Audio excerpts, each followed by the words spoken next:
오늘은 하나님의 형상이라는 주제로 나누고자 합니다. 메코데이 라틴어죠. 인간의 본질은 하나님의 형상이에요. 모든 세계가 하나님의 계시고 또 하나님의 완전하신 덕을 반영하는 거울이지만 세상의 모든 피조물 가운데 유독 인간만 하나님의 형상이요 가장 높고 부유한 신적 계시예요. 우리 창세기 1장에서 우리는 인간 창조의 유도성을 발견합니다. 하나님께서 다른 동물들을 창조하실 때는 각기 그 종류대로 만드셨으나 이런 표현을 했지만 유독 인간만을 만들 때는 하나님의 모양대로 창조하셨다는 표현을 합니다. 우리 창세기 1장 26절에서 보는 바와 같이 하나님이 이르시되 우리의 형상을 따라 우리의 모양대로 우리가 사람을 만들고 그들로 바다의 물고기와 하늘의 새와 가축과 온 땅과 땅에 기는 모든 것을 다스리게 하자 하시고 26절의 주동사는 복수입니다. 많은 학자들이 복수에 관해서 보편적으로 삼위일체로 해석합니다. 어떻게 보면 성경에서 삼위일체가 가장 먼저 나온 구절이기도 하죠. 26절은 또한 인간 창조에 앞서서 신적 협의가 있었다는 사실을 시사하기도 합니다. 이 점은 인간 창조의 유독성을 다시 드러내는 거예요.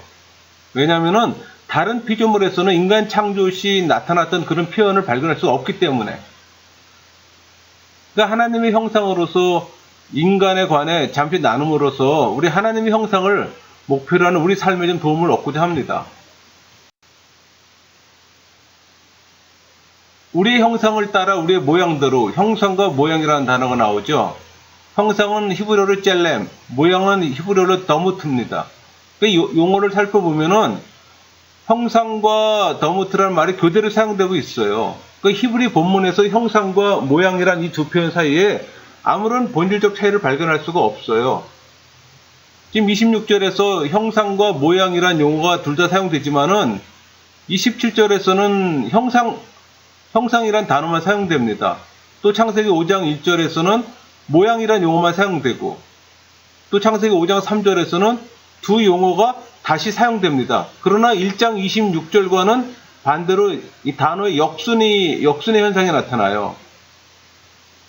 그러니까 9장 6절에서는 그 형상이라는 말만 또 사용되고 이런 용어 사이에는 본질적 차이가 없어요. 칼빈도 기독교 강요에서 그와 같은 용법은 히브리인들의 관습이라는 사실을 밝힙니다. 히브리인들의 어법에는 반복을 많이 사용하잖아요. 또 한 가지 사실을 표현하기 위해서 종종 두 낱말을 쓸 때가 있는데 이를 연구법이라고 합니다. 패러렐리즘 그렇게 영어로 표현하기도 하는데 그러나 이 용어가 비록 일반적 의미에서 유사어로 사용됐다 할지라도 양자 사이에 개념의 차이가 전혀 없는 건 아닙니다. 형상, 젤렘, 색이다죠. 그런 의미를 가진 어근으로부터 유래된 겁니다. 이 단어는 동물이나 인간을 조각한 그 모양을 묘사하기 위해 사용되었다고 할 수 있고 또 이 모양이란 말은 너무트, 이건 비슷하다는 의미예요. 그러니까 1장의 그 모양이란 말은 형상이 닮았다는 사실을 지금 강조하고 있다고 할 수 있습니다.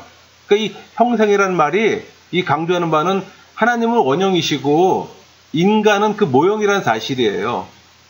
모양이야말로 그 상이 모든 면에 있어서 원형과 일치한다는 것을 강조하는 겁니다. 두 용어의 연구법적 용례를 우리가 추론해서 알 수 있는 사실은 그와 같은 그 표현 양식을 통해 인간이 완전한 하나님의 형상이란 관념이 드러난다는 점이에요. 그럼 성경신학적 관점, 모든 본맥의 문맥을 통해서 나타나는 걸 얘기를 하는데 그 관점에서 본 형상과 젤렘, 모양은 더무트 그렇게 표현하죠. 근데 이게 하나님의 형상의 의미를 우리가 좀 볼게요. 26절과 27절은 인간 창조에 대해서 말하고 있습니다. 그런데 이 두 절은 하나님께서 사람을 만들 계획과 목적을 세우신 사실이 26절에 언급되고 있어요. 그 반면에 사람을 만드신 사실은 27절에 언급하고 있습니다. 먼저 26절을 원어로 직역해서 한번 살펴보면은 그리고 하나님께서 말씀하셨다.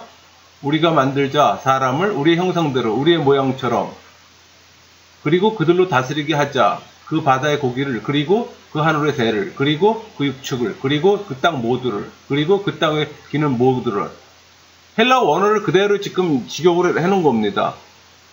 그러니까 하나님께서는 인간을 다른 동물과는 달리 하나님의 형상대로 지으려는 목적은 어디에 있었는가? 이 목적은 그 26절 후반절에 분명히 나타나 있습니다. 후반절은 그들로 다스리게 하자 이렇게 시작되잖아요. 즉 다스리게 하는 것이 사람을 지은 목적이에요. 하나님께서 그들로 다스리게 하려는 것이 무엇인가? 그런 질문을 할 수 있잖아요. 근데 그것은 이 5개의 목적어가 나열됩니다. 이것들은 이제껏 6일 동안 지음받은 모든 동식물을 총망라한 그런 표현이기도 합니다. 그러니까 이러한 계획과 목적을 가지고 하나님께서는 사람을 남성과 여성으로 강조하는 거예요. 이 사실은 27절이 잘 말해주고 있는데 이걸 또 지극해 볼게요. 27절 그리고 하나님께서 창조하셨다 그 사람을 그의 형상대로 하나님의 형상대로 그분께서 창조하셨다 그를 남성과 여성으로 그분께 창조하셨다 그들을 지금 나타나잖아요. 26절과 27절 하나님이 이르시되 우리의 형상을 따라 우리의 모양대로 우리가 사람을 만들고 그들로 바다의 물고기와 하늘의 새와 가축과 온 땅과 땅에 기는 모든 것을 다스리게 하자 하시고 하나님이 자기 형상 곧 하나님의 형상대로 사람을 창조하시되 남자와 여자를 창조하시고 26절, 27절에서는 우리가 그 하나님께서 그 사람을 만드시는 과정에 대해서 알만한 단서를 찾을 수가 없습니다. 그런 단어 오히려 창세기 2장 7절에 가서 발견할 수 있어요. 창세기 2장 7절 볼까요? 여호와 하나님의 땅의 흙으로 사람을 지으시고 생기를 그 코에 불어넣으시니 사람이 생명이 되니라. 그러니까는 창세기 2장 7절에서는 하나님께서 사람을 지으시려는 계획과 목적 등 여기서 알 수 있는 내용은 다 생략되어 있어요. 이렇게 같은 주제를 다루면서 그 내용의 차이가 생기는 것은 기록자가 지금 말하려는 의도와 강조점이 다르기 때문이에요. 그렇다면은 27절에서 강조하는 것은 무엇인가? 그 질문이 나오겠죠? 그것은 첫째, 누가 사람을 창조하셨으며 둘째, 지음받은 사람은 어떤 존재인가? 그거예요. 그 이 구절에서 하나님께 창조하셨다 히브리어로 말하거든요. 근데 우리 개역개정에는 사람을 창조하실 때 여자를 창조하시고 2번 빈이 안 나와요. 근데 원어에는 3번이 나옵니다. 이 3번을 되풀이함으로써 사람을 창조하는 분은 바로 하나님이라는 사실을 크게 강조하는 거예요. 그 다음 사람에 대해서는 하나님의 형상대로 지음받은 존재라는 사실을 부각하는 겁니다. 따라서 우리가 사람의 존재에 대해 올바른 이해를 얻으려면 무엇보다도 먼저 하나님의 형상의 의미를 파악해야 할 것입니다. 그러면 하나님의 형상이 무엇인가? 이거에 대해서는 여러 의견이 사실 있습니다. 그 문맥에서 가장 알맞는 걸 살펴보면은 우선 이 표현은 사람에게만 적용되었다는 사실을 염두에 두고 본문에서 사람을 다른 동물들과 구별 지을 수 있는 독특한 차이점을 먼저 찾아야 되는 거예요. 그것을 이 표현과 연관시켜 보면은 차이점은 한 가지입니다. 그것은 인간이 다스리는 존재로 지어졌다는 사실이에요. 그렇다면 하나님의 형상이라는 표현은 인간의 다스리는 역할과 연결됩니다. 따라서 하나님께서 사람을 하나님의 형상대로 지으셨다는 것은 곧 하나님께서 사람을 다스리는 자로 세우셨다는 걸 의미해요. 적어도 이 문맥에서는 이런 의미로 이해될 수밖에 없습니다. 그러니까 우리 26절에 하나님께서 사람을 하나님의 형상대로 지으시려는 목적은 만물을 다스리게 하려고 하심이라고 분명히 밝히고 있습니다. 이런 문맥적 이해가 타당하는 것을 입증해 줄 만한 성경 안팎의 증거들이 많이 있어요.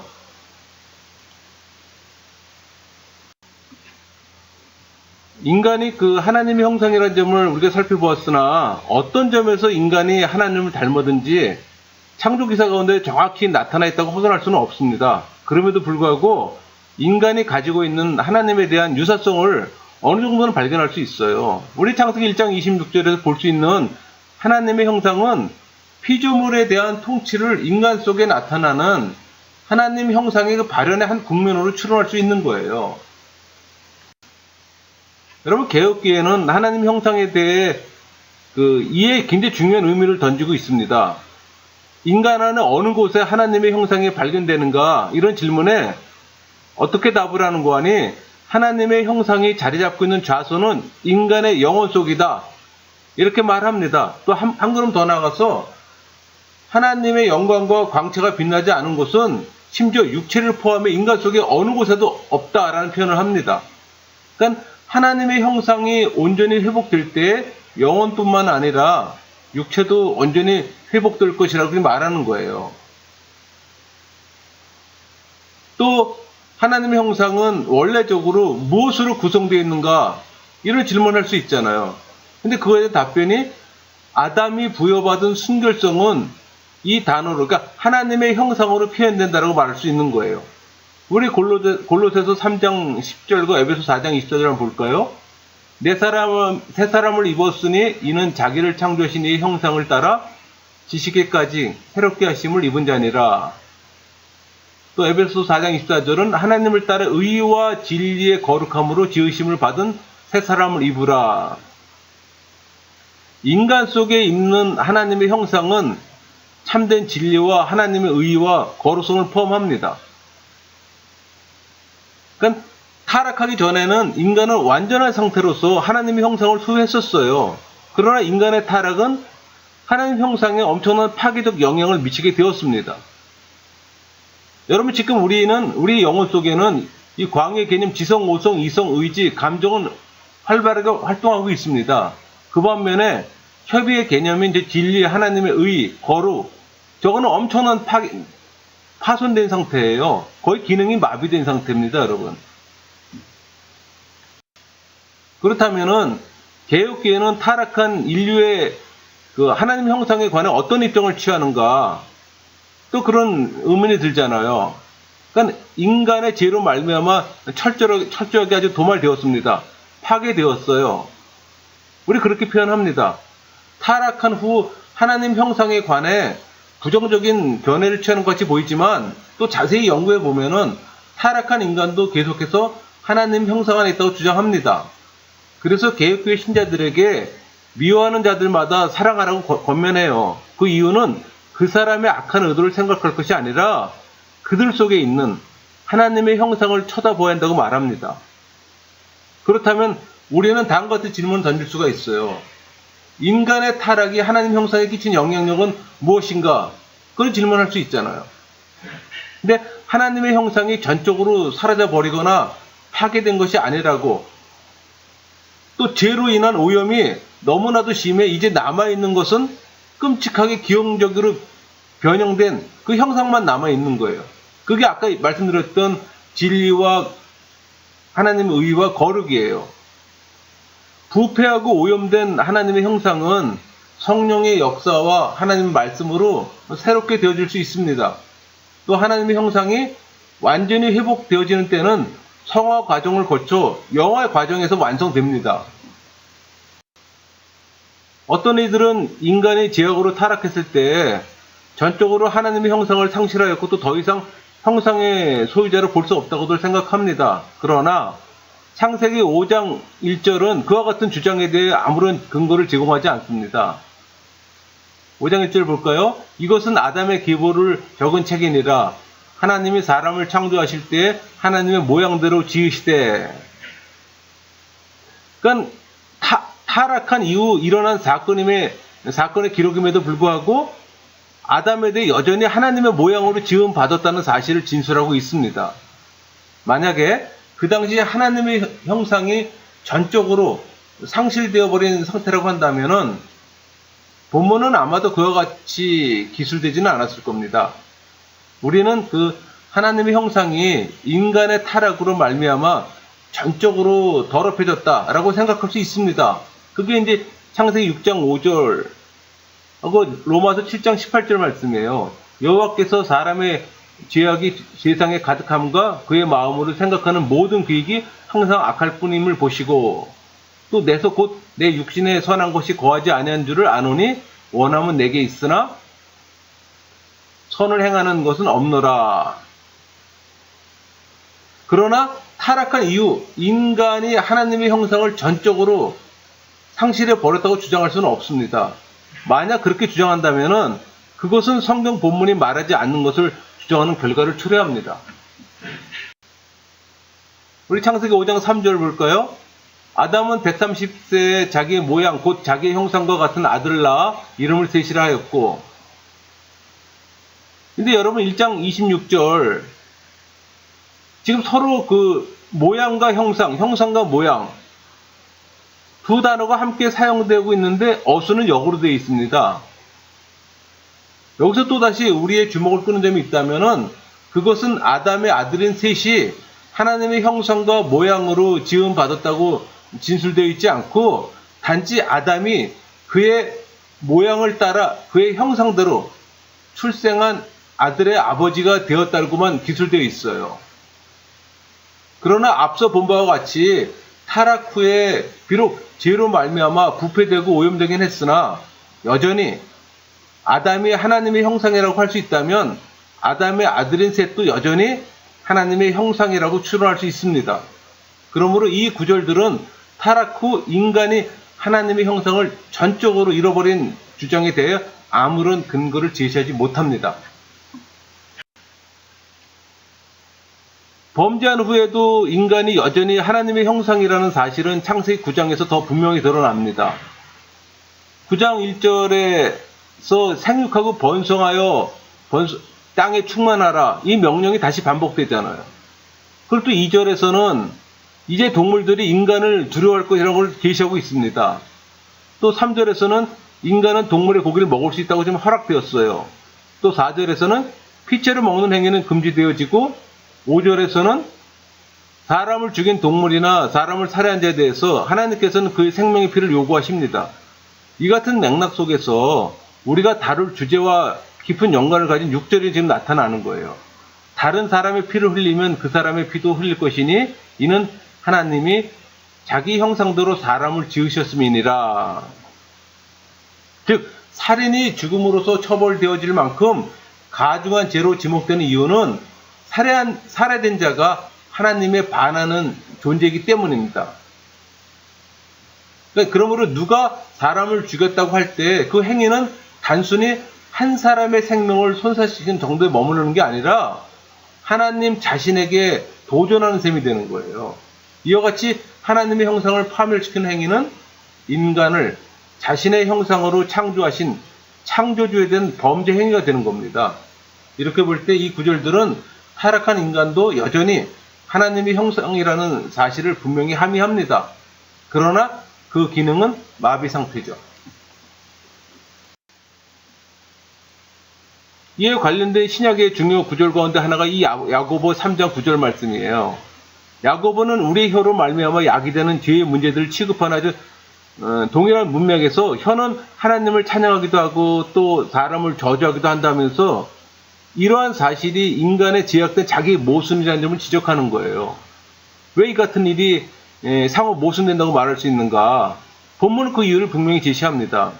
그러니까 우리가 저주하는 대상은 하나님의 형상대로 지음받은 피조물이에요.